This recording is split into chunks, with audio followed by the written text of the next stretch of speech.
नमस्कार समाज टिके ध्यान दियंतु। जीवनर प्रकृत सफलता बाहर जिनिस रे न थाए।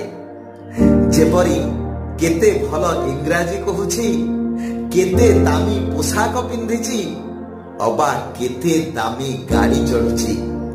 बरं एहा थाए आपणक सुसंपर्क स्थापन रे। माने आपणक नाम को सुनी केते जन मुहरे हस आनी पारुछंती।